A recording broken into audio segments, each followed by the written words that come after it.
Kate, what exactly are these new measures being implemented? Well, as you can see from behind me here, this testing center is now up and running here at Charles de Gaulle.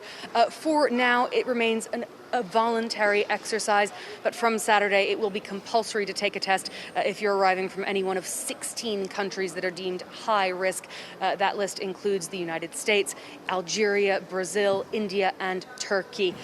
Now, the test can be done within that country within 72 hours of your travel.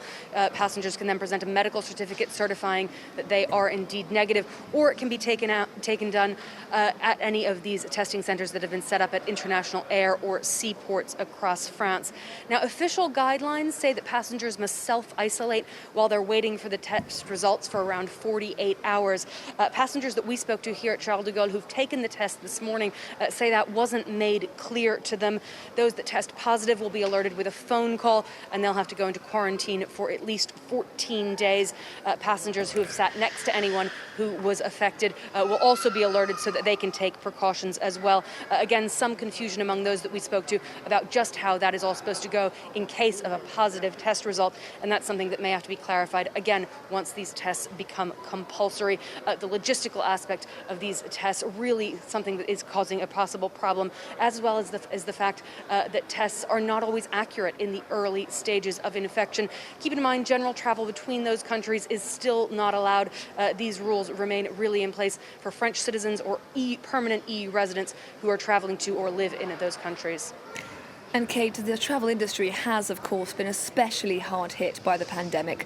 A full recovery seeming a very long way off right now. Yeah, and industry groups are pushing further and further back their idea of when they think travel will return to normal. The International Air Transportation Association said it now thinks it'll be 2024, not 2023, before global levels come back to normal. Here in Paris, it's even more pessimistic. The group that operates the capital's two major airports says it's not expecting to see the same volumes of passengers that we saw last year until sometime in between 2024 and 2027. The UN World Tourism Organization, meanwhile, says that over $320 billion has been wiped off of the global sector in the first few months of the year. That's 3 times the impact that we saw during the global financial crisis. Governments, of course, are taking steps to try to protect tourist companies and people who work in the industry. Here in France, we know that the state-sponsored furlough program is being extended through at least December. And their governments are really trying to find a very delicate balance between the economic imperative of encouraging people to travel and start spending money again and the health risks that remain very elevated. Kate Moody, thank you very much indeed.